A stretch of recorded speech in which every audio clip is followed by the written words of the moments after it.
Je remercie également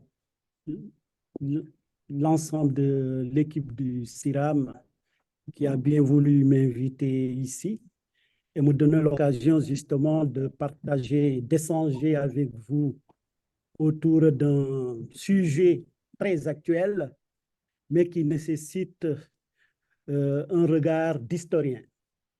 Et c'est pour cette raison que j'ai intitulé le thème de ma communication Diomaye Moïse Sonko, Sonko Moïse Diomaye, un tandem à la conquête du pouvoir, lecture historienne de l'alternance politique du 24 mars 2024 au Sénégal.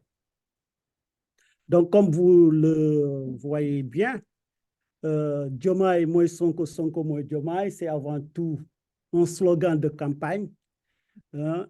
C'est un slogan de campagne aux dernières élections, à la dernière élection présidentielle du couple politique Diomaye Bassirou Diomaye Faye, c'est ça son vrai nom, et Ousmane Sonko, qui est le président du parti PASTEF. Donc, je reviendrai un peu sur ce slogan. Alors, pour aborder justement ce sujet, je voulais...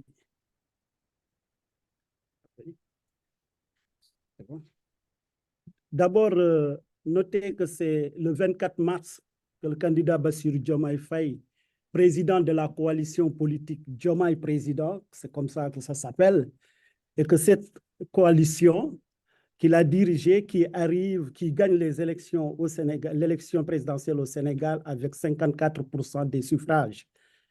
Et cette victoire, elle est intéressante dans la mesure où elle consacre la troisième alternance politique du Sénégal. Avec, si je parle de troisième alternance politique, c'est d'abord, la première, c'est avec Abdoulaye Wade en 2000, la deuxième, c'est avec Macky Sall, et la troisième, avec le président Bassirou Diomaye Faye. Et cette alternance, justement, présente plusieurs singularités, hein, en réalité. Plusieurs singularités, puisqu'à la différence des alternances de 2000 et de 2012, celle-ci a la particularité d'être gagnée par un candidat que personne n'attendait. C'est-à-dire que celui qui gagne est connu véritablement il est sorti de prison à 10 jours de l'élection présidentielle.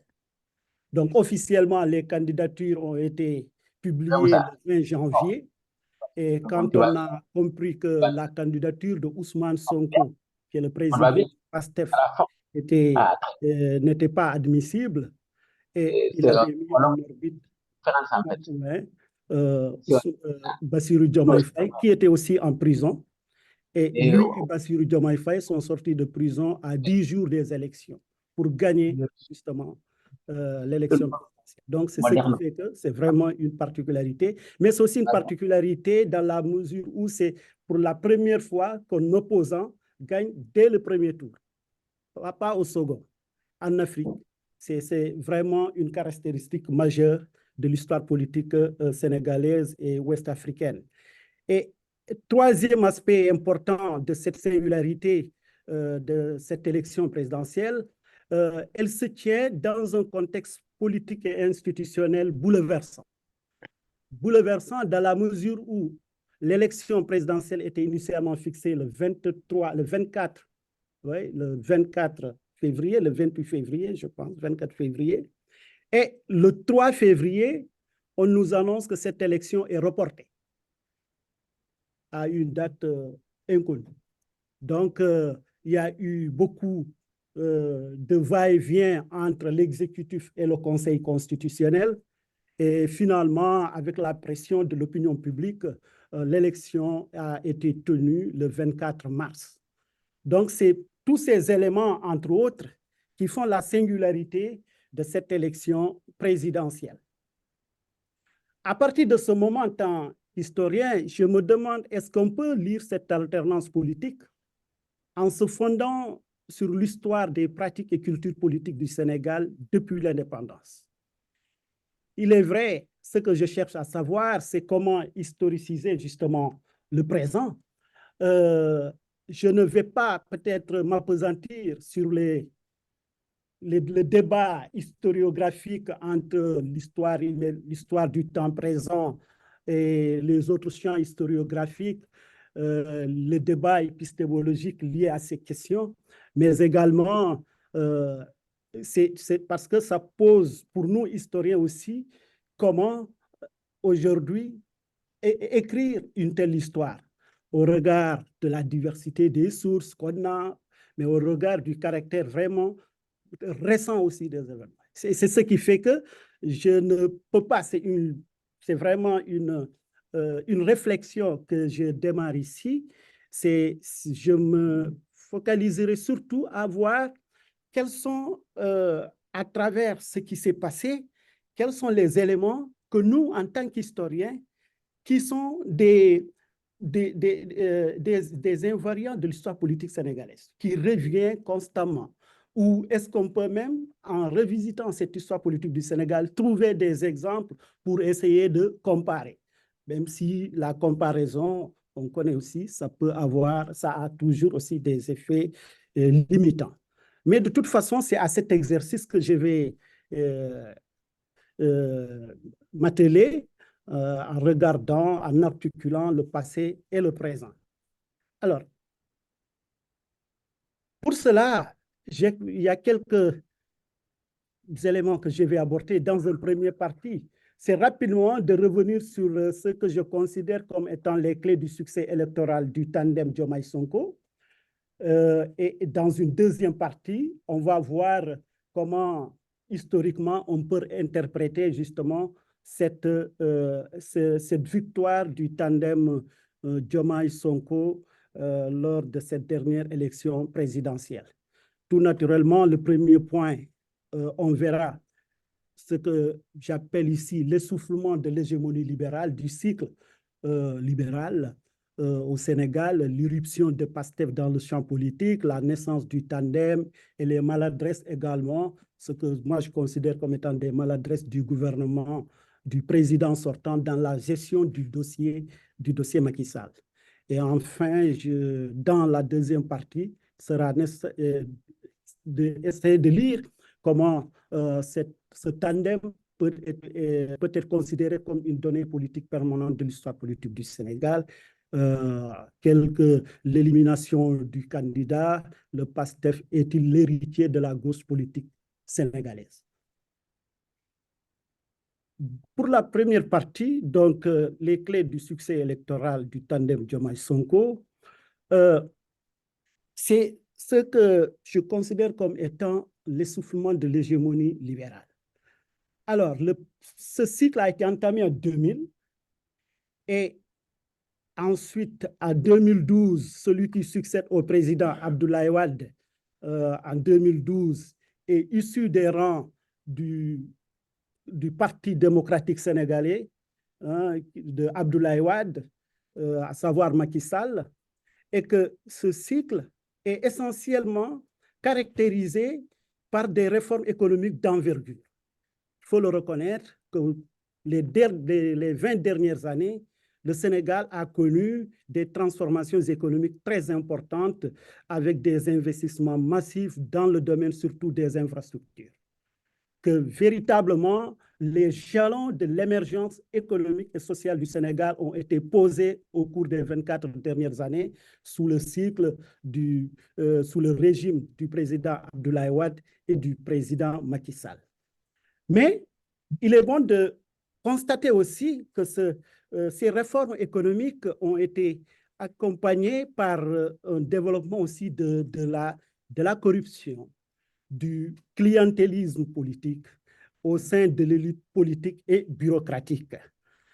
Et ça, c'est un aspect très important dans la mesure où on va voir, on peut se dire que tout porte à croire que ces 2 décennies, il y a une culture politique fondée sur l'enrichissement illicite, vous voyez, et le clientélisme qui s'est développé sous la gouvernance des présidents Wade, sous la gouvernance du président Wade, avant de prendre des proportions inquiétantes sous la présidence de Macky Sall. En d'autres termes, la forte aspiration au SOTPI, qui veut dire changement en Wolof, sous Wade, et au Yonu Yokouté sous Macky Sall, qui veut dire justement la voie de l'émergence, du développement, s'est vite transformé en illusion, en désillusion. C'est les masses populaires qui favorisent du coup l'émergence de nouvelles forces politiques hostiles à ces régimes, notamment au régime du président Macky Sall. Ça, c'est un aspect important et c'est ce qui fait que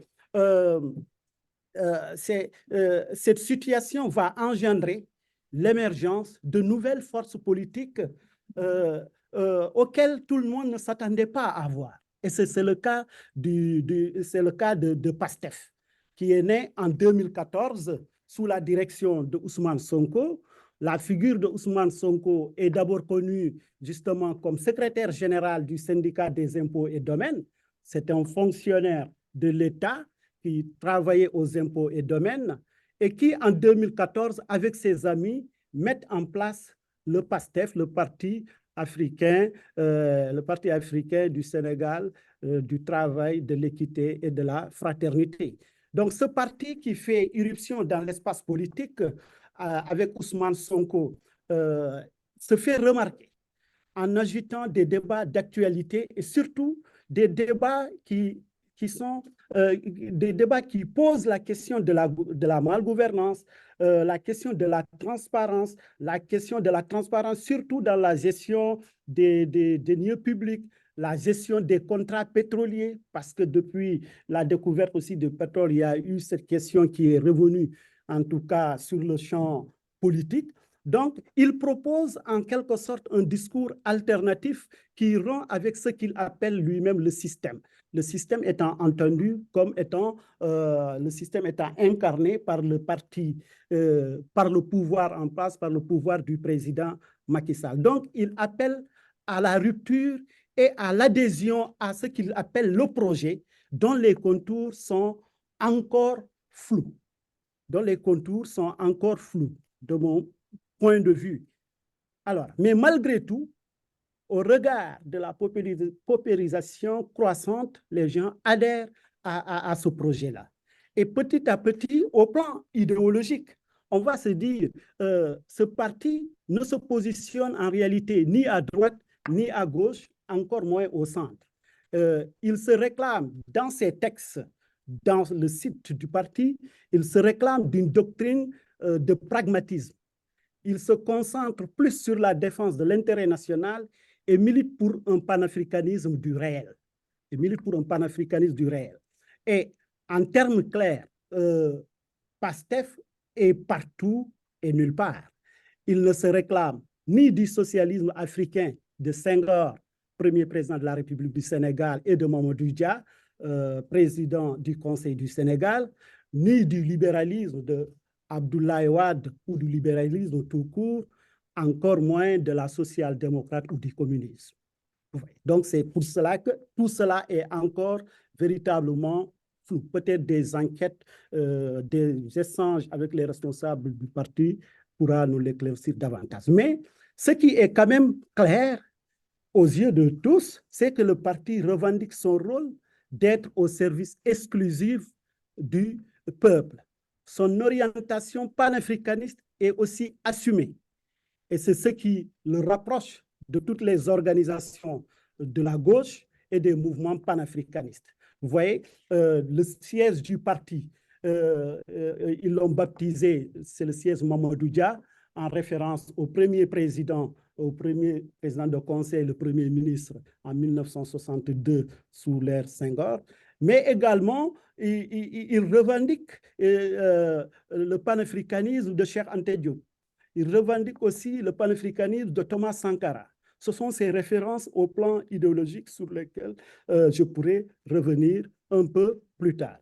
Donc, c'est ainsi que progressivement, Ousmane Sonko son discours commence à pénétrer la masse grâce au fait que de plus en plus la sociologie électorale, ou j'allais dire des militants, c'est une sociologie qui montre que c'est un parti essentiellement composé de jeunes et de quelques intellectuels, mais qui est en contact étroit de par son organisation, avec le monde rural. On va voir qu'aux élections, déjà, il se fait élire en 2017 comme député, où il va porter ces questions, mais face à une majorité écrasante à l'Assemblée nationale du parti au pouvoir, il ne va pas se faire entendre. Et en 2019, c'est-à-dire 5 ans après la naissance du parti, il arrive troisième sur l'échiquier politique. Donc, il engrange 15% du suffrage, ce qui n'est pas mal pour un jeune parti. Et c'est ce qui fait que cette aura va le poursuivre de plus en plus. Le parti au pouvoir va prêter beaucoup d'attention à ce qu'il fait, d'autant plus que les questions qu'il pose gênent la plupart du temps le parti au pouvoir, le gouvernement du président Macky Sall. Et le basculement intervient en 2021. On peut l'appeler ainsi. C'est un véritable basculement. À partir de 2021, le populaire responsable politique arrivé troisième à l'élection présidentielle est impliqué dans une sordide affaire de viol présumé sur une jeune marcheuse. Et enfin, stratège politique, il crie au complot ourdi par le président Macky Sall, et l'affaire devient à la fois embarrassante pour lui-même et son parti, mais également pour le parti, pour le gouvernement. Pour le gouvernement. Donc, mais l'histoire, il y aura énormément de rebondissements. Il y a eu des violences quand il va être convoqué, à la police. C'est le cas ici. C'était le premier jour de sa convocation. Dès qu'il est convoqué à la police, c'est le Sénégal qui s'embrasse. Parce que pour la première fois, on va voir se développer une violence inédite dans l'histoire politique du Sénégal. Et cette violence ne touche pas que les zones urbaines, que les grandes villes. Elle touche même les contrées les plus lointaines du Sénégal.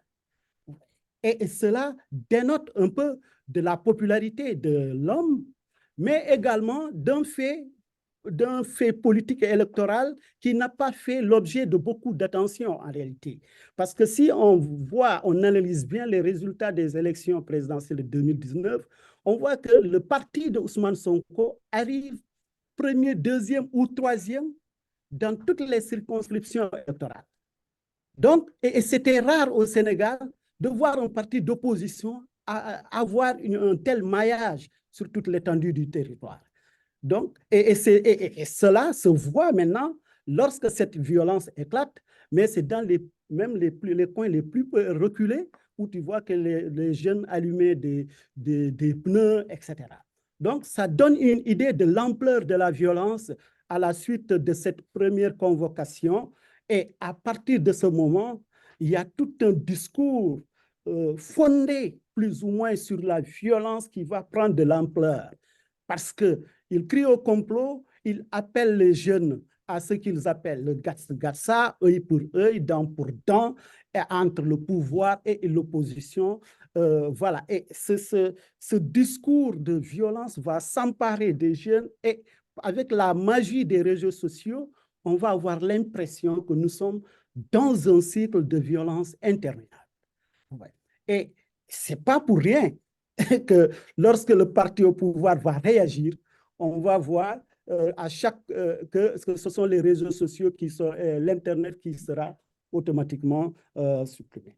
Alors, donc, l'histoire donnera, j'allais dire, cette affaire portée à la justice et tout, et l'histoire donnera finalement raison au chef des patriotes, puisqu'en dépit des multiples rebondissements politico-juridiques notés dans le procès, la justice finira par acquitter Ousmane Sonko de cette charge de viol sur une mineure et lui coller le péché de corruption de la jeunesse. Et à la fin de cette procédure, le leader du PASTEF, Ousmane Sonko, est à nouveau attrait à la barre pour des faits de diffamation et de recel par un des ministres du gouvernement du président Sall. Et c'est ce dernier procès qui va effectivement de diffamation, de recel de documents administratifs, qui va qui aura raison sur lui puisqu'il ne sera pas admis à concourir au suffrage universel lors de cette élection présidentielle. Alors, et c'est de là, comprenant qu'il y a justement toute une machination qui se dessine, Ousmane Sonko, à l'issue de cette procédure qui le condamne définitivement, est éliminé de la course à la présidentielle de 2024. Ayant dos au mur, en fin politique, il met depuis sa cellule de prison sur orbite le secrétaire général du PASTEF, Bassirou Diomaye Faye, qui est aussi comme lui inspecteur des domaines, mais également prisonnier comme lui, puisque dans le cadre de cette vaste enquête, j'allais dire, peut-être entre griffes, de cette chasse aux sorcières, le secrétaire général du parti, Bassirou Diomaye Faye, est aussi mis en prison au mois d'avril 2023. Ouais. Ça a un an avant les élections. Et il va y rester. Bassirou Diomaye Faye, c'est d'abord le second du parti, inspecteur des impôts comme Senghor, et c'est au fond de leur cellule de prison que le leader du PASTEF décida de son choix. Mais avant cela, il a, dans ses plans, mis en orbite plusieurs candidats. Cela veut dire que ce qui est clair pour Ousmane Sonko et son parti, que quel que soit le scrutin, nous allons avoir un candidat, que ce soit moi ou quelqu'un d'autre. Et apparemment, il y avait 3 ou 4 personnes qui étaient sur la ligne. Et finalement, lorsque la candidature de Bassirou Diomaye passe, et tout le monde, au sein de son parti, s'accorde à le soutenir. Donc, ce tandem Diomaye-Sonko s'est forgé dans les couloirs de la Direction générale des impôts, dans le syndicat des impôts et domaines. Et il s'est consolidé dans le parti et aujourd'hui dans la gestion de l'État. Mais à la différence de son mentor politique, Diomaye se rend discret, tout en étant efficace et stratège au sein du parti. Si Sonko est celui qui est bien connu et populaire à l'extérieur du parti, les militants du PASTEF traitent directement les questions quotidiennes du parti avec Diomaye. Et c'est ça, ce qui rappelle d'une part la position de Mamadou Dia et de Senghor sur laquelle, en tout cas, sur ce couple politique. Donc, au sein du parti, c'est Diomaye l'organisateur, le stratège, celui qui définit et oriente le déploiement du parti à l'intérieur comme à l'extérieur. Et il sort de prison, je pense que la première image, c'est celle-là. Et cela, vraiment, la foule était immense, vous voyez, tout le monde crie. Et ensuite, l'annonce de la libération de Sonko et de son secrétaire général est relayée à travers ce slogan « Diomaye Moïse Sonko, Sonko Moïse Diomaye ». Et à partir de ce moment, ils vont, pour les 10 jours qui restent, ils vont sillonner le Sénégal pour aller à la conquête des suffrages soutenus par une population. Vite. Alors, donc voilà un peu à l'intérieur du parti comment les choses se dessinent, comment le parti s'organise pour faire face au président Macky Sall et à son gouvernement. Mais également, la stratégie de PASTEF amène le gouvernement, de mon point de vue, à réagir plus ou moins maladroitement. Parce que dans un premier temps, dès 2000, j'ai oublié la date, la première réaction, c'est la radiation de Ousmane Sonko en tant que fonctionnaire des impôts et domaines. Vous voyez, ça c'est un élément. L'autre élément, c'est la dissolution du parti. Le 31 juillet 2023, on dissout le parti et le 31 juillet devient à la limite une date symbolique puisque dans l'histoire du Sénégal, le premier parti politique à être dissous, le Parti africain de l'indépendance, peut-être sur lequel il reviendra, a été aussi dissous le 31 juillet 1960. Alors, donc, plus maintenant les tracasseries administratives et judiciaires de Ousmane Sonko et de ses partisans. Et également, il y a une dimension aussi qui est apparue au cours de cette période, c'est plus ou moins l'instrumentalisation de ce que l'on appelle du dossier Casamançais. Le dossier Casamançais, c'est la rébellion qui a éclaté depuis les années 90 au sud du Sénégal et dont le président Ousmane Sonko, c'est la région où il est originaire. Donc, cette question-là revenait souvent dans le langage du pouvoir, semblant dire qu'il est en relation avec la rébellion, etc., etc., justement. Et je pense que de mon point de vue, tout cela a été des maladresses qui, associées à la stratégie de PASTEF et à l'essoufflement du système libéral, ont été les clés du succès de l'alternance politique du 24 mars 2024. Voilà rapidement, je passe sur quelques éléments d'interprétation historique. C'est que quand on voit aujourd'hui ce tandem qui se dégage, ce tandem qui aujourd'hui à la tête du Sénégal, sur certains aspects, il parle, il a un écho dans l'histoire politique contemporaine du Sénégal. Et quelques éléments l'illustrent ici. Nous avons connu, bien avant même l'indépendance, Blaise Diagne, les premiers hommes politiques sénégalais, Blaise Diagne, Diouf, le tandem Lamine Gueye, Léopold Sédar Senghor, et après c'est Léopold Sédar Senghor, Mamadou Dia. Après Léopold Sédar Senghor, Mamadou Dia, il y a Léopold Sédar Senghor, il y a aussi Abdou Diouf. Vous voyez, le Senghor était le président, Abdou Diouf son premier ministre, c'est lui qui lui a d'ailleurs donné véritablement le pouvoir. Nous avons aussi Abdoulaye Wade et Idrissa Seck, juste en 2000. On a vu vraiment Idrissa Seck, après il devient Premier ministre, d'abord je pense directeur de cabinet, ensuite il devient Premier ministre, et il était tout puissant, mais ce tandem-là aussi va voler en éclats. Et donc, on a l'impression que cette question de tandem, de duo politique qui souvent se termine mal, est une donnée constante de l'histoire politique du Sénégal. Je pense que le président Macky Sall, là, c'est une hypothèse, a compris cela, a très tôt compris cela, pour ne pas, en tout cas, s'entourer d'avoir quelqu'un de très puissant à ses côtés. Celui qui semblait avoir cette position dès l'alternance en 2012, c'est l'homme politique Feu Aliou Badra Cissé, mais qui aussitôt a eu quelques difficultés, il a été marginalisé. Alors, donc, cet tandem-là est là, et on voyait que maintenant dans ces tandems, dans le débat politique sénégalais, on pense que ce tandem Diomaye-Sonko ressemble plus à celui de Senghor et de Mamadou Dia, deux figures politiques qui ont amené le Sénégal à l'indépendance. Et qu'est-ce que cela veut dire? Ça veut dire qu'en 1960, au moment où le Sénégal accède à l'indépendance, Senghor est le président de la République et Mamadou Dia est le président du Conseil. Mais les contextes vraiment sont différents, puisque Senghor le régime dans lequel étaient Senghor et Mamadou Dia, c'est véritablement un régime parlementaire.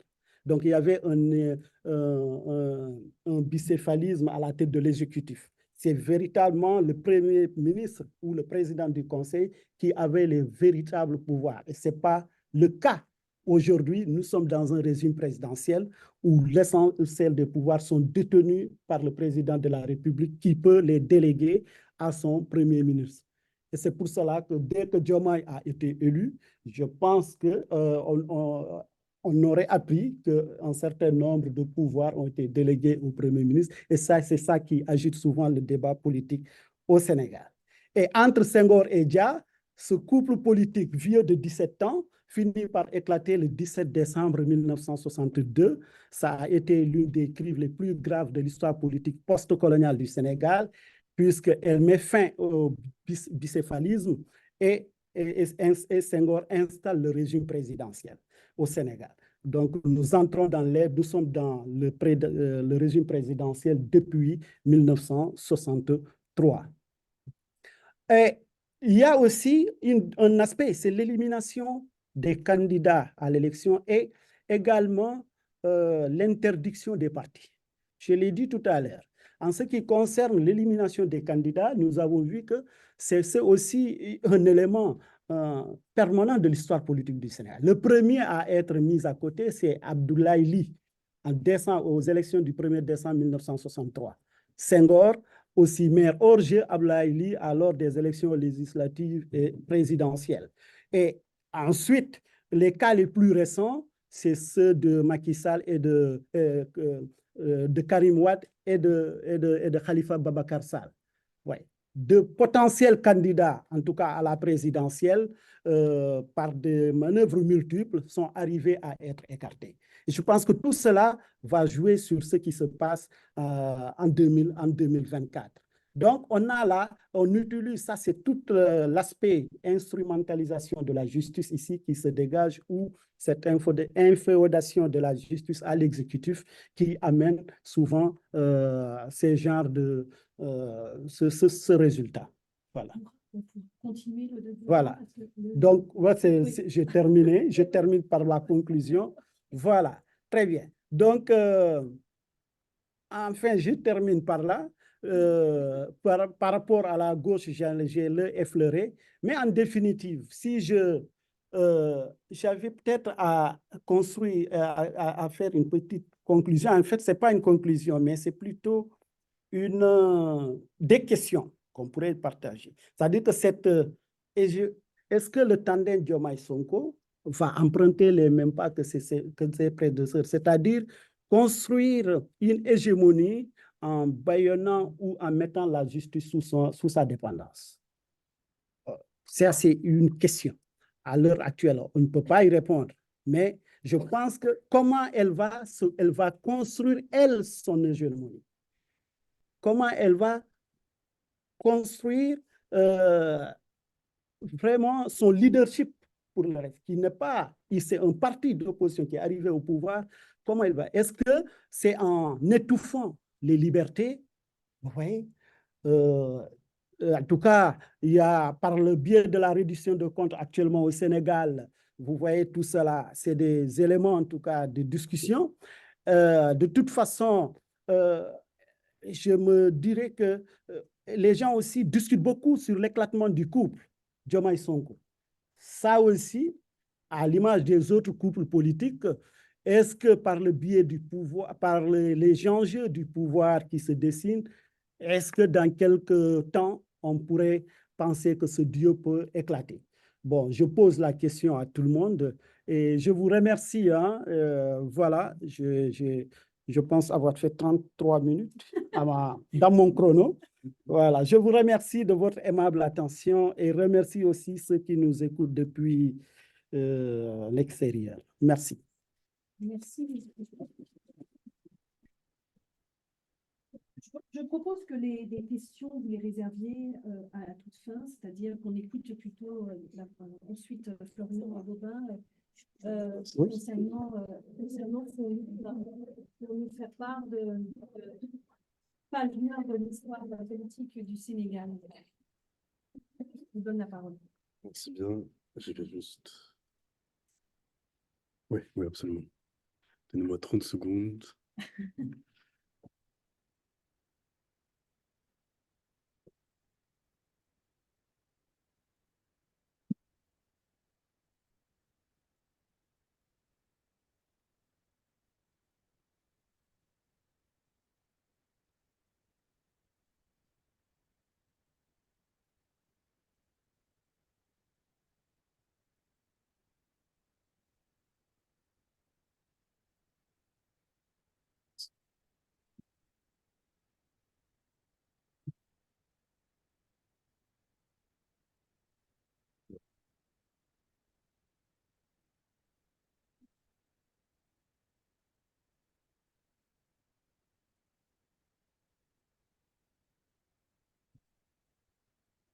Bon. Bonjour à toutes et à tous.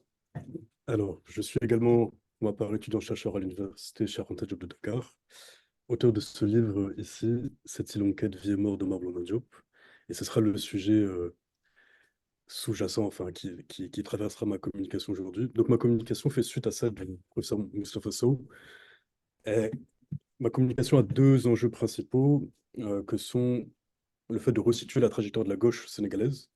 La majorité des formations politiques à travers l'histoire politique du Sénégal, sous les régimes socialistes de Senghor, Diouf, puis les régimes libéraux de Wade et de Macky Sall sont issus de de ce moment en 68. Mais également revisiter la question de la violence d'État, dont le Sénégal a été un théâtre important ces 3 dernières années, et qui tire ses bases de ces années post-indépendance, et même bien au-delà de la question de la police coloniale. Ce ne sera pas le sujet de cette communication aujourd'hui. Mais le moment principal que j'aimerais revisiter, ce sont ces années 68 globales, mes excuses pour la coquille que je viens de découvrir, qui est une séquence fondatrice, comme je le disais, dont sont issues une partie importante des formations de gauche, qui ont successivement à la fois combattu et collaboré avec les régimes socialistes et libéraux. Le retour sur ces années 68, à mon sens, est important pour situer la trajectoire du Sénégal post-indépendance, puisque c'est la transition après la Seconde Guerre mondiale.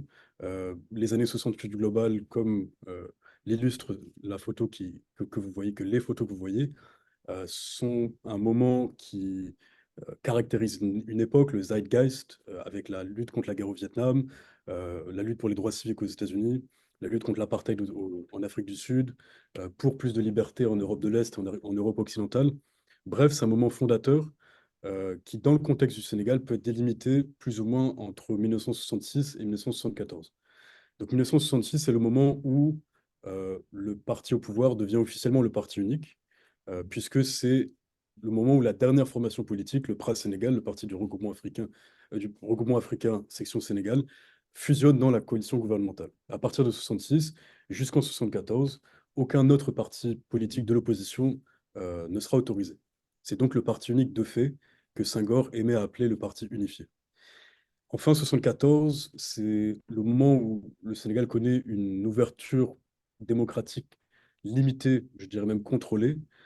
C'est à ce moment-là où le premier parti de contribution qui devient parti d'opposition est autorisé, le Parti démocratique sénégalais, qui a eu une incidence jusqu'aux dernières élections, là, il y a un peu plus de 6 mois.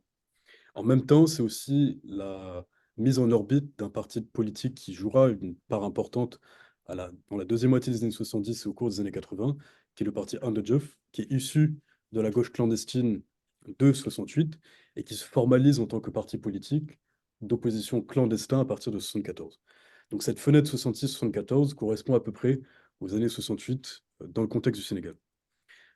Et donc j'aimerais aujourd'hui faire une sorte de micro-histoire sur ces années 68 en prenant l'exemple d'une figure dont j'ai tenté de retracer le destin dans mon livre, qui a marqué cette séquence au Sénégal et au-delà, pour plusieurs raisons. Pour les espaces par lesquels il a navigué, euh, symptomatique de l'époque, entre l'Afrique et l'Europe, entre le Sénégal et la France, cette longue histoire de plus de 3 siècles avec les, les, premières implantations françaises sur la côte du Sénégal au XVIIe siècle, mais aussi par les idées portées, empreintes de marxisme, en particulier de maoïsme.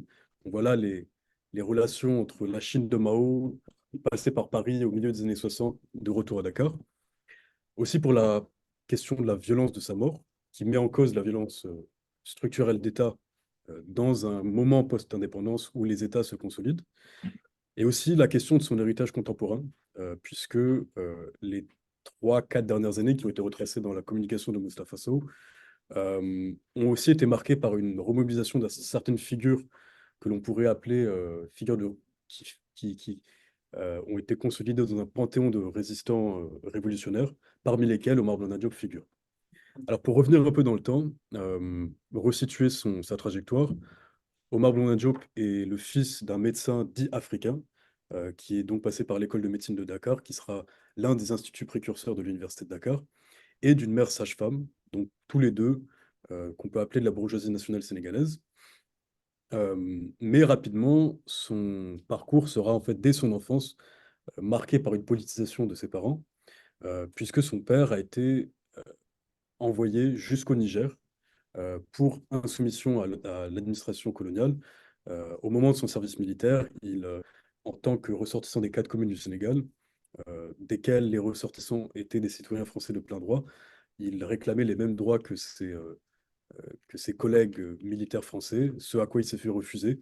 Et pour une altercation qu'il a eue, il a été envoyé jusqu'au Niger. Donc il y a déjà une dimension panafricaine et résistante à la jeune vie d'Omar Blondin Diop, né de parents sénégalais et maliens au Niger. Un Niger où le père d'Omar Blondin Diop rencontrera un certain nombre de fonctionnaires fédéraux qui lui raconteront également la condition coloniale en Guinée, en Haute-Volta de l'époque, le Burkina Faso d'aujourd'hui, ou Dahomey, Bénin d'aujourd'hui, euh, en Guinée, etc. Alors, au retour de la famille au Sénégal, il sillonne le pays entre la Casamance, le Sine Saloum et la région de Dakar. À un moment où, on l'a brièvement évoqué tantôt, il y a des gouvernements d'autonomie qui se mettent en place à la suite de la loi 4 de fer de 1956. Et au sein de ces gouvernements d'autonomie, le père d'Omar Blondin Diop accepte le poste de chef de cabinet du ministre de l'Information, Obeid Diop, de l'époque. Il y a donc non seulement une politisation initiale dans les années 40. Le père d'Omar Blondin Diop était, je le précise, militant de la section française de l'Internationale ouvrière, la SFIO, précurseur du Parti socialiste français. Mais en plus, il accepte ce poste politique assez important quand même, chef de cabinet d'un ministre dans le cadre du gouvernement d'autonomie. Au bout de quelques années, au moment de l'indépendance, après l'éclatement de la Fédération du Mali à l'été 1960, le Sénégal devient donc un pays indépendant, une république souveraine, la République du Sénégal, et le père de Mamadou décide à ce moment-là de poursuivre ses études pour décrocher un doctorat en France, un doctorat en médecine. Ce qui fait que la famille s'installe donc en France, une famille très nombreuse qui sera au nombre de 11 garçons à partir de 66, une équipe de football comme il s'appelait, une équipe de football dont Omar Blondin Diop était le capitaine, le frère aîné. Euh, il intègre à ce moment-là un premier lycée prestigieux, le lycée Montaigne. Il est alors repéré assez rapidement et c'est ce qui l'amène à intégrer le lycée Louis-le-Grand, un autre lycée d'excellence. De ce lycée Louis-le-Grand, il en fera la classe préparatoire et il deviendra, en 1966, le premier Sénégalais à être admis à l'école normale supérieure. Ce qui crée un séisme dans l'intelligence sénégalaise, puisque assez rapidement, dès 66, euh, les bruits courent dans le couloir qu'effectivement, c'était un concours que le président Senghor, à l'époque, avait tenté à 2 reprises et avait échoué. Or là, un jeune de 19 ans tente pour la première fois et décroche le concours dès la première tentative. À ce moment-là, Omar Blondin Diop est également, à l'image de son temps, actif dans les mouvements de la gauche française, dans un premier temps au sein de l'Union des étudiants communistes, qui est à l'époque affiliée au Parti communiste français, avant de s'insérer à partir de 66 et le développement des idées maoïstes en France, à l'Union de la jeunesse communiste marxiste-léniniste, l'UJCML, qui était le mouvement maoïste le plus en vue à l'époque. Vous voyez donc un tract de solidarité au mouvement contre la guerre au Vietnam. Là, on est en novembre 66, et une carte voilà, à gauche des différents lieux qu'il a fréquentés à ce moment-là. Il est repéré dans ce contexte-là en tant qu'étudiant professeur de philosophie à l'école normale supérieure de Saint-Cloud. Il est affilié à la faculté de Nanterre, puisque les grandes écoles à l'époque, ce qui sous-tendait votre admission à cela, c'était d'être également rattaché à une université publique. C'est ce qui les ramène à la faculté de Nanterre, une faculté de Nanterre qui est en pleine ébullition, les mouvements maoïstes, mais également anarchistes, trotskistes, et il sera à ce moment-là repéré à travers plusieurs amis en commun par le réalisateur suisse Jean-Luc Godard, qui le fera jouer dans son film La Chinoise, dont je vous partage un extrait ici. Ce que la mort de Staline nous a rendu, c'est le droit de faire le compte exact de ce que nous possédons, d'appeler par leur nom et notre richesse et notre dénuement, de penser et poser à haute voix nos problèmes et d'engager dans la rigueur une véritable recherche. La mort de Staline nous a permis de sortir en partie de notre provincialisme théorique, de reconnaître et de connaître ceux qui ont existé et existent en dehors de nous, et voyant ce dehors, de commencer de nous voir nous-mêmes du dehors, de connaître le lieu que nous occupons dans la connaissance et l'ignorance du marxisme, et ainsi de commencer à nous connaître. Notre tâche aujourd'hui est tout simplement de poser et d'affronter ces problèmes de grand jour si nous voulons donner un peu d'existence et de consistance théorique à la philosophie marxiste. Est-ce que vous avez des questions à poser? Mais une révolution non socialiste peut-elle pacifiquement se transformer en révolution socialiste? Oui, dans certaines conditions très précises. Mais en aucun cas, une absence de révolution ne peut se transformer en révolution, ni en révolution socialiste, et encore moins en socialiste. De quelque façon qu'on retourne les choses, sur le chemin du socialisme, on rencontre toujours la révolution. D'ailleurs, ta question laisse voir en arrière-plan une idée fausse. D'où viennent les idées justes? Alors, d'où viennent les idées justes? Alors, Elle tombe du ciel? non, elles viennent de la pratique sociale. Et de, Et de la lutte pour la production? oui, et de, Et de l'expérimentation scientifique. oui, puis, quoi encore? Et puis, la lutte des classes. Certaines classes sont victorieuses, d'autres sont éliminées. Cela, c'est l'histoire des civilisations depuis des millénaires. Mais est-ce que la lutte des classes disparaîtra sous la dictature du prolétariat? Non. Dans son discours devant le Congrès des ouvriers de transport de Russie le 29 mars 1921, Lénine a bien montré que la lutte des classes ne disparaît pas sous la dictature du prolétariat, mais qu'elle revêt seulement d'autres formes. Par exemple, comme ça se passe en Russie soviétique aujourd'hui. Oui, et d'ailleurs, malgré les falsifications du tandem atlantico-révisionniste Brejnev-Kosygin, projetez vos illusions et préparez-vous à la nuit. Ce monde est autant le vôtre que le nôtre. C'est en vous que réside l'espoir. Travailler, c'est lutter. Et votre attitude doit consister à rechercher la vérité dans les faits. Oui, mais précise, qu'est-ce que c'est en fait? Les faits, ce sont les choses et les phénomènes tels qu'ils existent objectivement. La vérité, c'est le lien interne de ces choses et phénomènes, c'est-à-dire les lois qui les régissent. Rechercher, c'est étudier. Nous devons partir de la situation réelle à l'intérieur et à l'extérieur du pays, de la province, du district, de l'arrondissement, en dégager pour guider notre action les lois qui sont propres à cette situation et non pas engendrées par notre imagination. Voilà. L'image à ce moment-là, c'est, comme il se le décrit lui-même, un étudiant du tiers-monde qui fait la leçon à des étudiants européens blancs, qui renverse le rapport de force à l'époque. Et Omar Blondin Diop, à ce moment-là, est étudiant, comme je l'évoquais, rattaché à la faculté de Nanterre, une faculté de Nanterre qui bout de plus en plus, et où éclatera, en tout cas sera fondé le mouvement du 22 mars, le 22 mars 1968. On le voit là donc dans la faculté de Nanterre, dans une assemblée générale en train de donner un discours sur le syndicalisme et la représentation des ouvriers. Et à gauche, une tension qui sera permanente à ce moment-là, autour d'un feu, en train de brûler des tracts du mouvement d'extrême droite occident. Il y a donc, dès l'époque, hein, évidemment, une confrontation entre l'extrême droite et la gauche révolutionnaire ou l'extrême gauche. Un moment où, voilà, il est entre ces trois espaces, Nanterre, Saint-Cloud et la Sorbonne. Une Sorbonne qui sera le théâtre, dès le 3 mai 1968, d'une première occupation qui marquera vraiment le début de mai 68 à Paris. Il y sera, aux côtés de Daniel Cohn-Bendit et d'autres leaders du mouvement. Vous voyez là, à droite, la fiche d'arrestation ce jour du 3 mai 1968, ce qui fait que dès l'époque, il était déjà surveillé et traqué par la police française. Je passe rapidement sur ce passage-là, puisque ce qui nous intéresse davantage, c'est son action au Sénégal. Mais ce qui fait qu'en fait, lors de son retour à l'été 69 à Dakar, 2 ans après ne pas être retourné dans son pays, puisqu'à l'été 68, il a préféré se mettre au vert à Londres, puisqu'il était justement traqué par la police parisienne. Il tente de rentrer de Dakar sur Bordeaux, et c'est à Bordeaux qu'il est refoulé du territoire. Vous voyez le procès-verbal ici.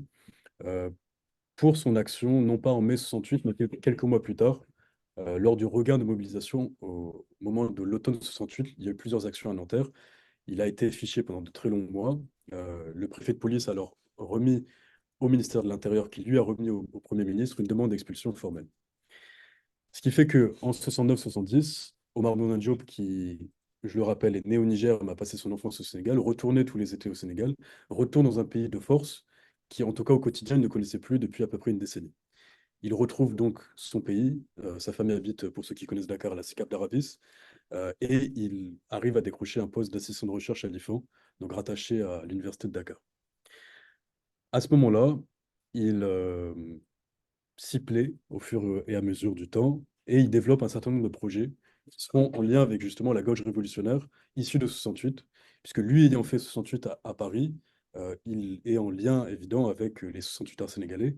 Deux de ses frères d'ailleurs avaient été leaders étudiants, lycéens plutôt, en classe de terminale, lors de l'éclatement de ces semaines de feu dans la deuxième moitié du mois de mai de 68, qui a failli faire vaciller le régime de Senghor, jusqu'au point où il était prêt à remettre le pouvoir à l'armée, qui a préféré Jean-Alfred Diallo, qui était à l'époque le Chef d'état-major. chef d'état-major, qui a préféré avoir un portefeuille plus étendu au niveau du maintien de l'ordre.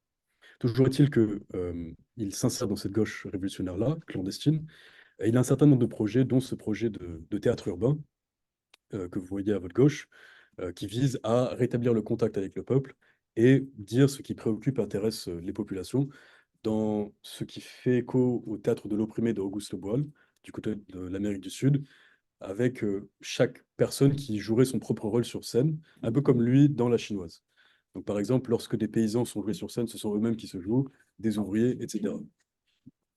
Vous voyez également là, à droite, le programme en 10 points du parti des Black Panthers qu'il a recopié en anglais dans ses notes, qui démontre aussi les relations internationales de solidarité militante à travers le monde qui existaient.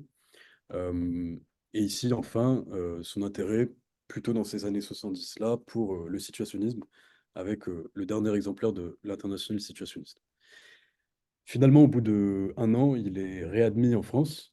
Sa mesure d'expulsion est levée, non pas, en tout cas c'est comme ça que je l'analyse, par bonté de cœur, mais parce que le président Senghor, à travers son intermédiation avec le président Pompidou, préférait le savoir en dehors du pays pour qu'il ne continue pas à agiter les conférences et les manifestations à l'université de Dakar. Il est donc réadmis en France, sauf que les graines qu'il a semées lors de cette année commencent à germer, et tous ses camarades, à la fois de son âge et plus jeunes, ses jeunes frères, commencent à se dire que c'est bien beau de faire des réunions clandestines à 3 heures du matin, c'est bien de parler, mais il faut aussi passer à l'acte. Puisque, pour remettre dans le contexte à l'époque, on appelait cela ainsi, répondre à la violence réactionnaire par la violence révolutionnaire.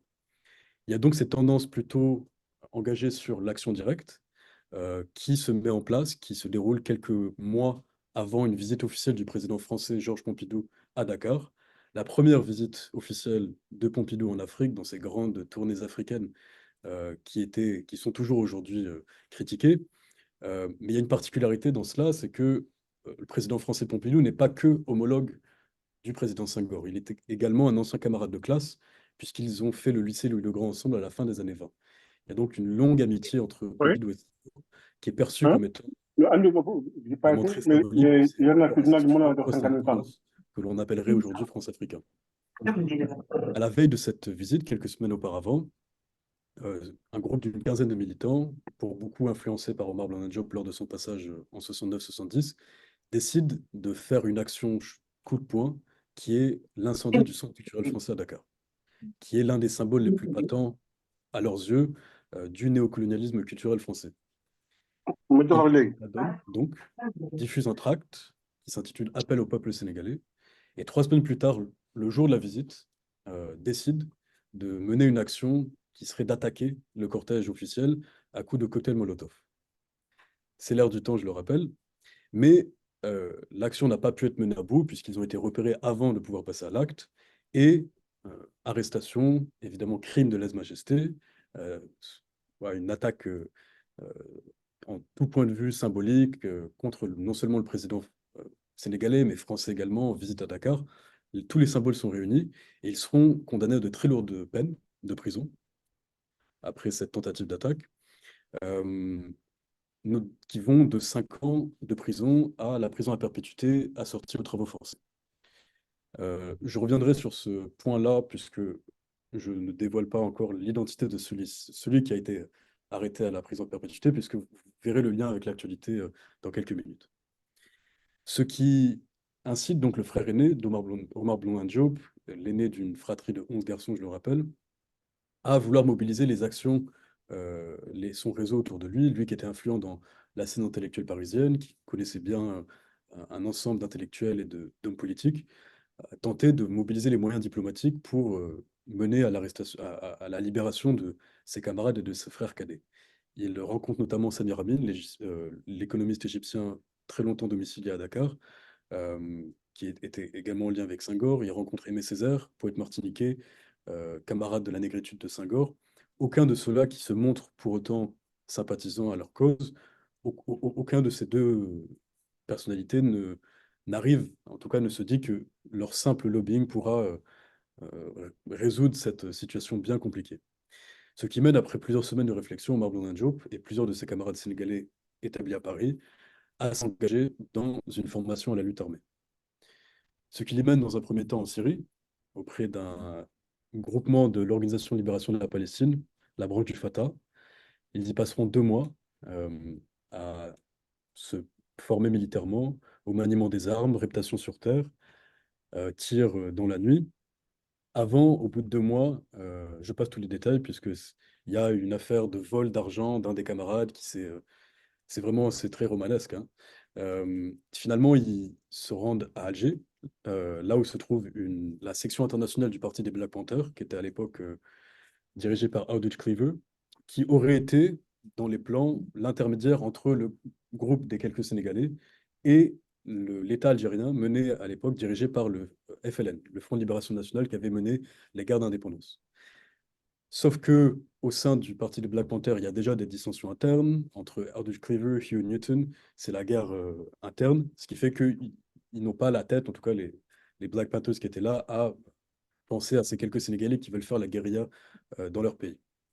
Ils se rabattent finalement vers Bamako, là où se trouve une partie de la famille d'Omar Blondin Diop. Sauf que, là, on entre vraiment dans la micro-histoire.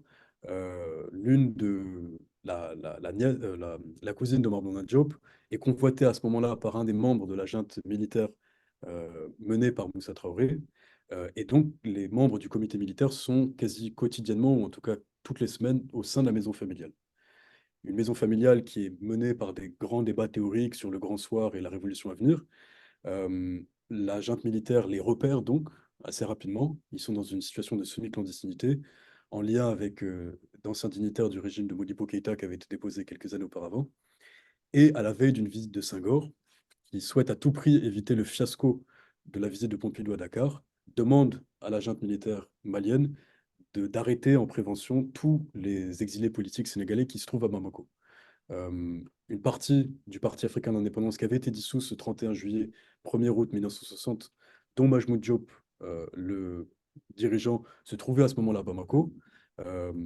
Majmoud Diop, que Omar Blondin Diop et son camarade avaient d'ailleurs, ils avaient eu quelques rendez-vous ensemble. Bref, ils sont arrêtés.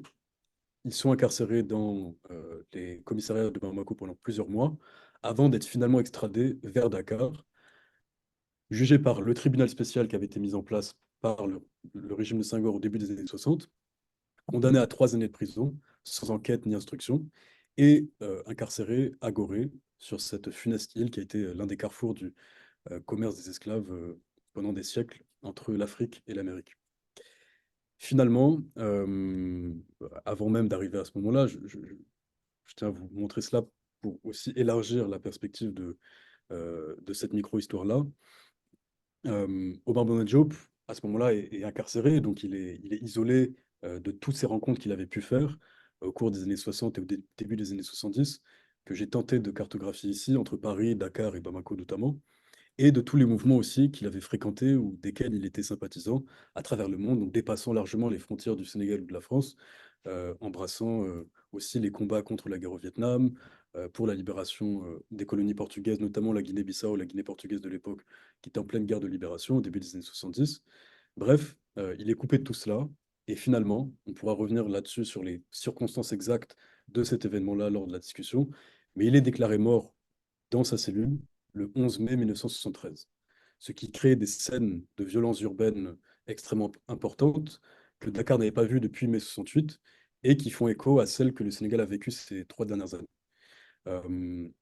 Le gouvernement présente la mort en détention comme étant un suicide par pendaison, que l'opinion publique ne croit pas, et à bonne raison, puisque un certain nombre d'éléments de l'enquête démontrent aujourd'hui qu'effectivement, il s'agit d'un homicide en prison, et qu'en réalité, c'est une affaire d'État qui continue en réalité de hanter les gouvernements successifs, puisque, symbole assez important, au lendemain des manifestations et de la répression de mars 2021, il y a donc 3 ans, en avril 2021, le gouvernement sénégalais a présenté un mémorandum devant la presse, avec une phrase qui est peut-être passée inaperçue, mais qui, moi, m'a beaucoup interpellé, du ministre des Forces armées de l'époque, Maître Sidiki Kaba, qui a déclaré que depuis Blondin Diop, tous les crimes d'État au Sénégal ont été éclaircis.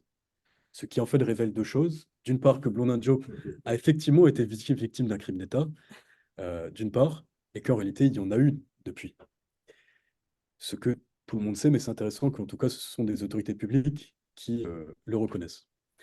Toujours est-il que, en dépit de l'omerta qui a prévalu depuis plus d'un demi-siècle, comme je le rappelle, c'est une affaire d'État qui a été très rapidement enfouie. Le corps n'a pas été rendu à la famille lors de l'enterrement. Le juge qui était en charge de l'affaire a été écarté de l'affaire. On pourra revenir sur ces détails si vous le souhaitez. Mais quoi qu'il en soit, il rentre depuis un demi-siècle et plus particulièrement depuis une dizaine d'années dans un panthéon de résistants révolutionnaires avec des remobilisations contemporaines. Donc là, vous voyez, au lendemain de l'assassinat de George Floyd en 2020, un collectif de graffeurs a décidé de l'immortaliser sur un mur du rond-point Sacré-Cœur-Mermoz à Dakar. Sur l'île de Ngor, il y a également une fresque à son effigie. Au siège du FRAPP, le Front pour une révolution anti-impérialiste populaire et panafricaine, le premier tableau à être présenté d'un de ces résistants historiques-là a été celui d'Omar Blondin Diop. Un rappeur, il y a quelques mois, a sorti une mixtape en son honneur, et plus récemment, lors des manifestations antigouvernementales à la suite de la décision de l'annulation de l'élection, on trouvait dans les manifestations des t-shirts à son effigie. Je m'en arrête là. On pourra continuer l'échange collectivement. Voilà. Mais pour approfondir, il y a 2 ouvrages qui sont sortis ces 2 dernières années. L'un qui malheureusement n'est pas disponible ici puisqu'il a été réalisé en auto-édition, et donc pour celles et ceux qui sont à Dakar ou qui comptent y faire un aller-retour, il est là-bas en librairie, qui est une sélection de ces textes, les manuscrits que la famille a conservés, que j'ai compilés et annotés, et la biographie qui est sortie il y a à peu près 6 mois à Dakar, dont j'ai une dizaine d'exemplaires avec moi, pour un peu approfondir cette histoire-là. Sur ce, je vous remercie.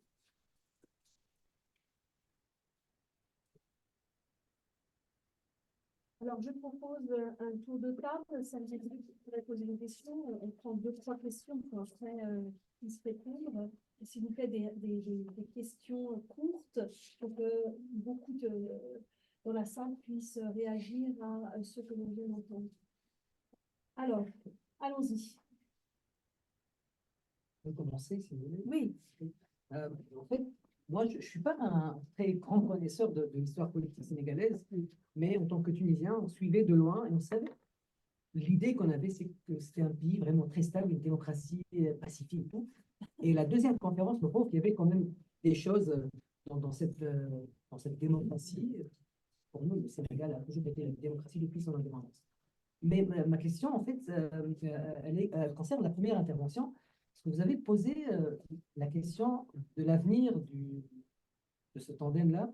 Et moi, je me demande, est-ce qu'on ne peut pas lire ou présager ou prévoir cet avenir-là par rapport à ce qui se passe au Sénégal depuis l'alternance Abdou Diouf, Abdoulaye Wade, c'est ça? Parce que jusqu'à Abdou Diouf, je pense que les alternances se passaient très bien. Du moins, c'est mon idée. Et à partir de Abdoulaye Wade, qui a cherché peut-être à léguer le pouvoir à son fils, si je ne me trompe pas, Karim Wade, Je pense qu'il y a eu une tentative dans ce sens-là. Et avec Macky Sall, on a vu aussi qu'il voulait donc s'accrocher au pouvoir. Donc, il y avait quand même certaines fissures dans la démocratie sénégalaise qui pourraient très rapidement, qui pourraient peut-être se conjuguer avec la montée du populisme qui pourrait amener ce jeune président peut-être aussi à tenter à rester plus au pouvoir, donc peut-être à écarter toutes les rivalités, à commencer par son binôme en quelque sorte. Une autre question? Oui. Oui. Merci. Ma question s'adresse à professeur Sow. Donc, vous avez fait une interprétation historique de l'avènement de la coalition Diomaye-Faye et Diomaye-Sonko au pouvoir. Mais j'aurais aimé que vous fassiez aussi, vous mettiez un peu cette victoire dans le contexte du gouvernement politique qui a eu qui a cours en Afrique de l'Ouest, avec beaucoup d'États et puis sur le fond de crise de lutte contre contre l'insécurité. Comment vous voyez s'interpréter cette victoire-là par rapport à ce contexte? Une troisième question, puis après on laisse les conférenciers parler. Une question alors. D'abord, remercier les deux conférenciers pour leur présentation. Moi, c'est juste question simple et tout ça. Donc, c'est vrai, on a parlé de résurgence. Cette figure-là qui revient à aussi bien au Sénégal qu'ailleurs. Il y a beaucoup de production dans ce sens-là. Mais particulièrement, comment cette rencontre avec Omar ça s'est fait comment et tout ça. C'est parti d'où cet intérêt pour cet homme-là qui a marqué l'histoire sénégalaise. Oui. Rapidement, hein, par rapport à la première question, hein, c'est-à-dire que quel avenir pourtant présager du tandem Diomaye-Sonko, hein, à la lumière de ce qui s'est... Alors, c'est là, je pense que je l'ai dit dans le texte. En fait, le tandem Diomaye-Sonko n'a pas la même configuration que les autres tandems politiques. C'est connu dans l'histoire. Parce que les plus célèbres dans ça, je lui ai dit que c'est celui de Dia et de Senghor, qui s'est terminé de façon vraiment tragique et qui a produit ce que l'on appelle le présidentialisme aujourd'hui. Et nous sommes dans ce régime présidentiel. Et c'est ce qui donne justement la possibilité à un moment à Abdoulaye Wade de dire que voilà, je vais changer la constitution pour que mon fils se présente ou bien que mon fils soit vice-président. Voilà. Alors, et avec Macky Sall, véritablement, lui, je te l'ai dit tout à l'heure, il a compris que peut-être il n'a même pas besoin de... C'est vraiment, il a assumé le présidentialisme jusqu'au bout, en n'ayant même pas de tandem, quoi. Parce qu'à un moment même, il a supprimé le poste de Premier ministre, vous voyez, pour le faire revenir quelque temps après. Alors, aujourd'hui, ce qui se passe réellement, c'est que le tandem Diomaye-Sonko, de mon point de vue, au regard des circonstances historiques qui ont présidé à sa création, il serait difficile d'envisager dans l'immédiat la dislocation de ce tandem-là. Ce serait vraiment difficile de l'envisager parce qu'ici, il y a une reconnaissance de fait que le leader, c'est Ousmane Sonko. Et c'est vraiment le chef de parti. Et à la différence des autres, du tandem, par exemple, Senghor et Diomaye, l'organisation du parti est structurée autour de la figure du président du parti. C'est pour cela que très tôt, on l'appelle pro. Avant même qu'il ne soit président, c'est le président Ousmane Sonko, pro, comme ça qu'on l'appelle. Et deuxièmement, dans l'histoire des partis politiques qu'on avait connus jusque-là, il y avait des clans puissants autour de fortes personnalités comme soit le président Senghor et Mamadou Dia. Et ce sont ces clans-là, justement, qui ont provoqué la crise de décembre 1962.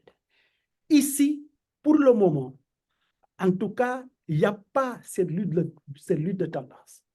Voilà. Maintenant, je pense qu'à l'épreuve du pouvoir, sans doute que les élections législatives là sont un baromètre important pour nous, de voir ce qui va se passer.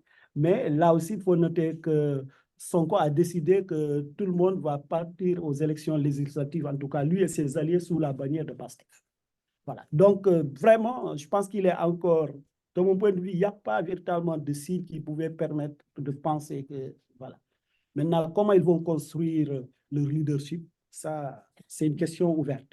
Le deuxième aspect, rapidement, c'est que, effectivement, très tôt, le PASTEF a pris en charge ce qui se passe dans les autres pays. C'est-à-dire qu'aujourd'hui, les changements qui sont intervenus au Mali à la suite de la situation politique critique au Mali, au Burkina et au Niger, ils ont le regard sur ça. Mais en tant que parti panafricaniste, nous avons vu, c'est ce qui fait que dès qu'ils sont arrivés au pouvoir, les premiers pays à visiter ont été le Mali, le Burkina et le Niger. Vous voyez, sans doute qu'il peut y avoir une convergence de vues du point de vue, une convergence de vue dans les orientations panafricanistes, parce que ces régimes-là aussi revendiquent beaucoup le panafricanisme. Alors, le dernier point, c'est la stabilité politique du Sénégal. En réalité, vous voyez que c'est quand on vous explique qu'on comprend en fait que ce n'est pas une démocratie aussi stable qu'on peut le penser à l'extérieur. Et c'est ce qui fait dire à Abdoulaye Ly, un historien et homme politique sénégalais, qu'il s'agissait d'une démocratie de propagande. C'est-à-dire à l'extérieur, on est vu comme un pays vraiment stable et tout, mais à l'intérieur, ça bouge. Voilà. Donc, c'est les quelques éléments que je voulais apporter sur ces questions. Alors, pour la question, s'agissant de ma rencontre avec Omar Blondin Diop, alors j'ai passé mon adolescence à Dakar, où j'ai été, je dirais pas biberonné, mais en tout cas, le mythe de Senghor a été fondateur, surtout dans le lycée français dont j'ai été un élève. Et donc, Senghor était le chantre de la négritude, figure de la francophonie, président humaniste du Sénégal. Et c'est ce avec quoi j'ai grandi en tant qu'adolescent. Lorsque j'ai entamé mes... Oula, excusez-moi, pardon. Lorsque j'ai entamé mes études d'histoire, j'ai découvert une certaine littérature autour des années 68, autour des régimes post-indépendance. Et je suis tombé sur cette histoire d'Omar Blondin Diop au détour d'un des anniversaires de la mort, le 11 mai 2018. Et il m'a paru assez étrange qu'aucune recherche approfondie n'avait été faite sur lui. Tant il raconte une époque, comme je l'évoquais tantôt, c'est les années 68. Il raconte aussi les relations franco-africaines post-indépendance. Il raconte aussi une violence d'État post-indépendance qui elle-même s'est créée sur le terreau de la violence coloniale. Donc tout cela m'a paru important à documenter. Et c'est comme ça que je me suis lancé dans ces recherches. Et, je suis allé à la rencontre de celles et ceux qui ont connu Omar Blondin Diop, puisque très peu de choses avaient été écrites, ça a été en grande partie une histoire orale. Et puis après, j'ai triangulé cela avec toutes les archives officielles qui existent, donc les archives de l'État français aux archives nationales, aux archives de la police, les archives sénégalaises également aux archives nationales, les archives de presse ainsi que les archives privées dont est issu le recueil que je vous ai présenté tantôt. Donc c'est un peu cela, c'est ce contexte-là de volonté de dépasser un peu le narratif officiel et tenter à travers une histoire individuelle qui s'inscrit dans un cheminement collectif, de rééquilibrer un peu le narratif officiel. Il n'est pas question, des fois je l'entends, de dire que Senghor serait tout d'un coup un démon politique, c'est pas le sens de mon propos, mais voilà, de rééquilibrer un peu cette image d'un poète qui est nécessairement poétique dans sa gestion politique. Or, les deux sont souvent bien différents. Et donc, c'est ce que j'ai essayé de faire et c'est le sens de ma démarche. Voilà. Peut-être on va demander si c'est des choses en ligne, il n'y a pas de questions. Pour l'instant, il n'y a pas de questions. Ok, alors on va reprendre un tour de table. Oui. Alors, oui. En fait, je voulais juste faire une petite contribution. J'ai en face de moi mes amis, hein, donc c'est Florian, donc on se connaît bien. Donc, et le professeur Sao, souvent il ne m'a pas reconnu. Mais en 2020, on s'était retrouvé sur une chaîne sénégalaise, une chaîne télévisée à ITV. On avait partagé un débat intéressant sur les vestiges du colonialisme au Sénégal. Donc, Abdoulaye Seck est le chercheur à moi, je pense déjà, je félicite l'initiative qui a été prise par l'institution de recherche pour nous permettre de mieux connaître ces différentes figures et aussi mieux analyser l'alternance politique au Sénégal. Je pense que les deux contributions aussi se complètent dans la mesure où déjà Florian n'a pas révélé une assistance. Florian n'a pas révélé l'identité du jeune qui avait essayé d'incendier le cortège du président Pompidou. En fait, le jeune qui avait essayé d'incendier le cortège du président Pompidou, c'était le petit frère de Omar Diop qui s'appelle le docteur Diallo Diop. Et pour faire le lien avec la présentation du professeur du docteur Sow, le docteur Diallo Diop, actuellement, il est le premier vice-président du Parti Pasteur. C'est ça. Donc, actuellement, il est le premier vice-président. Donc, ce sont les doyens qui sont derrière Ousmane Sonko et Diomaye Faye. Parce que Ousmane Sonko et Diomaye Faye, au début, ils étaient des nationalistes, ils n'étaient pas des panafricanistes. C'est pourquoi le professeur a révélé l'idéologie au départ qui était le pragmatisme. Parce qu'il n'y avait pas de culture au sens africain. Ils étaient des nationalistes purs et durs. Il faut même retourner à 2016 pour regarder les vidéos de Ousmane Sonko. Mais depuis 2019, après l'élection de 2019, il y a eu cet intérêt sur le panafricanisme en tant que tel. Et ce qui est derrière cela, justement, ce sont les doyens qui sont derrière. Justement, le doyen de l'Europe, c'est celui qui est à droite. Donc, actuellement, il est le premier vice-président du Parti Pasteur, qui fait partie du staff du président de la République. Celui qui est au milieu, Madjimbo, qui est une figure de la gauche sénégalaise, actuellement, je ne sais pas si vous le saviez, mais actuellement, il fait partie, il est le conseiller spécial du président de la République. De même que Diallo Diop. Les deux le sont. Donc, actuellement, ils sont à la présidence de la République. Donc, la gauche, actuellement, est au pouvoir. Donc, c'est le staff qui est derrière Diomaye Faye et Ousmane Sonko, d'où le regain de panafricanisme. Et d'ailleurs, dans le document de campagne de Diomaye Faye, en mars 2024, il écrit noir sur blanc que je m'inspire de l'idéologie du panafricanisme de gauche. Après les élections, j'ai vu que dans le cercle des chercheurs, beaucoup de chercheurs africains surtout sont en train de s'intéresser sur ce qu'est le panafricanisme de gauche. Parce qu'on croyait que c'était quelque chose de nouveau. Mais dans la littérature historique, effectivement, ce n'est pas quelque chose de nouveau, le panafricanisme de gauche. Donc, à gauche, vous avez le doyen Arlekan, lui aussi qui fait partie du staff du président de la République et de Ousmane Sonko. Lui, c'était un inspecteur des impôts, membre de la gauche sénégalaise, qui a été radié tout comme Ousmane Sonko de la fonction publique du temps de Léopold Sédar Senghor. Donc, ces figures-là, actuellement, sont, on ne les voit pas publiquement, mais en dessous, ce sont eux qui dictent la vision politique du tandem qui est actuellement au pouvoir. Et maintenant, pour dire que les deux présentations se complètent, juste une contribution que peut-être le docteur Sow n'a pas eu un temps pour développer, c'est que Omar Blondin Diop, justement, a inspiré la nouvelle jeunesse sénégalaise. Là, dans les slides, vous avez projeté le mouvement FRAP, qui s'appelle au Sénégal le Front pour une révolution anti-impérialiste populaire.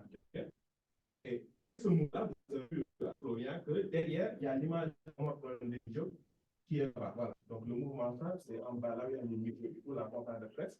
Vous voyez, on va prendre des yeux derrière. Donc, il inspire le mouvement FRAP. Et qu'est-ce que représente ce mouvement-là au Sénégal? C'est un mouvement social, un mouvement anti-impérialiste, populaire et panafricain. Et ce mouvement-là, en quelque sorte, a permis au PASTEF de gagner auprès des masses populaires. Parce que PASTEF, en tant qu'entité seule, ne pouvait pas, en quelque sorte, sensibiliser toute la population sénégalaise. Et depuis 2016, parce qu'il est né en 2014, mais depuis 2016, le mouvement FRAP, de par ses actions sur le terrain, des actions coup de poing, à l'image de Omar Blondin Diop, vous allez comprendre cela, des mobilisations populaires, des sensibilisations auprès des masses populaires. Donc, ce mouvement-là a fini par éveiller une bonne partie de la population sénégalaise.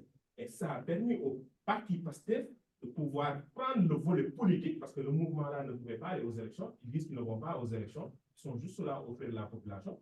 Tout naturellement, le PASTEF a profité de cet envolé pour pouvoir politiquement concrétiser leur volonté d'accession au pouvoir. C'était ma contribution juste pour montrer que les deux analyses se recoupent. Et actuellement, on peut dire que c'est la revanche de la gauche sénégalaise sur l'ancien système, parce que je termine même. Il y a une autre identité. En mai 68, lorsque Omar Blondin Diop était en France avec ses amis et tout, c'était un mouvement global, mai 68, des étudiants un peu partout. À Dakar, mai 68, justement, le pouvoir de Léopold Senghor a failli vaciller. Nul n'était la sagesse du général Alfred Diallo. On aurait assisté au premier coup d'État du Sénégal. Mais en mai 68, celui qui était le leader du mouvement contestataire étudiant, il s'appelle Abdoulaye Bathily. Le docteur Sow l'a évoqué dans ses développements. Où est Abdoulaye Bathily actuellement avec le tandem Diomaye Faye Sonko, qui est le conseil spécial du président de la République? Merci. Une question, oui. Merci beaucoup. Je vous remercie de partager. Ce que vous savez commencer nous a permis d'atteindre une situation sur l'histoire de l'humanité. Et j'ai compris à travers votre présentation que l'IDA, c'est l'élément, le catalyseur du projet, c'est l'aboutissement du projet. Je prends considérer comme l'histoire de la révolution islamique à dire, parce que les gens disent que c'est si la nationalisation du pétrole avec le docteur Mozadeh, qui est l'aboutissement de la révolution islamique à Iran. Donc l'histoire de certaines parts sur ce qui s'est passé au Sénégal, c'est le projet de Ousmane Sonko. Ce qui le prouve d'ailleurs même existe après l'alternative. Lorsqu'on a donné l'autorisation de faire passer le film de Omar Borelli sur la RTS, il y avait une joie publique. Tout le monde, à travers les réseaux sociaux, il y a une certaine joie des Sénégalais. Parce que chacun voulait connaître, comprendre l'histoire de Omar Borelli. J'ai une question au professeur Sam. Donc, là, on est au facteur. Je voudrais comprendre, selon vous, qu'est-ce qui explique ces attaques interminables sur la personnalité de Ousmane Sonko? C'est que c'est Ousmane Sonko qui a porté l'histoire de Diomaye Faye. Mais dans tous les côtés, les personnalités politiques, religieuses, coutumières, s'attaquent sur la personne d'Ousmane Sonko. Je voudrais savoir votre avis sur ça. Merci. Je vous laisserai réagir aussi à ce qui a été dit. Oui, voilà. Oui, bon, c'est bien. Je te remercie. C'est qu'effectivement, ça fait longtemps qu'on avait eu à échanger au cours d'une émission à Dakar. Je te remercie parce que tu as complété les 2 derniers slides que je devais commander. Et c'est pour cela que je lui ai aussitôt placé les... C'était un peu ça, c'est une interrogation pour voir un peu comment le PASTEF, j'allais dire les dirigeants actuels, toutes les relations, les connivences qu'il y a entre les dirigeants actuels et les partis de la gauche sénégalaise. Et vraiment, c'est la gauche authentique sénégalaise aujourd'hui qui est au pouvoir. Et il l'a bien expliqué. J'ajouterai même le directeur de cabinet du président de la République, le professeur Mariton Niane, éminent mathématicien connu, a fait d'abord le PAI clandestin, vous voyez, et qui est aujourd'hui le directeur de cabinet du président de la République. Et c'est là où, quand même, il est intéressant de voir aujourd'hui la configuration du parti. C'est-à-dire qu'il y a des hommes de la gauche connus qui ont lutté depuis des années. À côté, il y a un nouvel esprit qu'amènent ces mouvements, j'allais dire, apolitiques, comme le FRAPP par exemple. Il l'a dit, qui est un mouvement très pénétré dans la direction des masses populaires, des populations, qui est très à côté et qui est venu renforcer le PASTEF avec Guy Marius Sagna à un moment clé de son histoire politique, c'est-à-dire 2018-2019, parce que c'est aussi un mouvement qui revendique, en tout cas qui lutte contre toute forme de néocolonialisme. Et c'est pour cela que ce discours est aussi très présent. Le souverainisme est très présent dans PASTEF. Donc ça, je le confirme. Il y a aussi, il ne faut pas le négliger, c'est que aussi c'est un parti qui, en tout cas, à un moment, c'est allié à des partis islamistes. Bon, pas des partis islamistes, etc. Le PUR que vous connaissez. Vous voyez, même si aujourd'hui, ça ne va pas entre eux, mais il y a certains membres aussi qui se réclament de cette obédience, j'allais dire, islamiste ou islamisante. Maintenant, on ne peut pas mesurer pour le moment leur force ou leur influence dans le fonctionnement et dans l'orientation du parti. Et ça, je pense que la réponse peut nous être donnée par Muriel qui s'intéresse à ces questions. Voilà. Et aujourd'hui, moi, je pense qu'il y a une véritable rupture qui se dégage.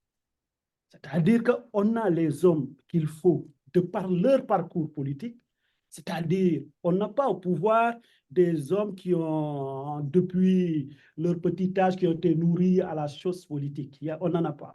Ouais, ils ont tous embrassé la politique quasiment au milieu de leur carrière, c'est-à-dire ils ont la quarantaine, c'est maintenant, ils n'ont pas été formés dans les partis politiques classiques. Et ça, c'est un élément qui nous permet d'envisager la politique autrement au Sénégal. Présentement, l'attention, effectivement, se tourne vers Ousmane Sonko parce que, mais c'est aussi lui qui incarne le projet, il faut le voir comme ça. C'est lui ce sont les circonstances politiques particulières qui ont amené Diomaye, comme nous l'avons expliqué, au pouvoir. Donc, c'est ça qui fait que Sonko est vraiment celui qui, aujourd'hui, j'allais dire, va recevoir les coups. Parce qu'aussi, il en a donné dans son opposition. Donc, il est normal que la focale soit vraiment orientée autour de la figure de Ousmane Sonko. Maintenant, est-ce que cela va se faire au détriment de ses relations avec le président?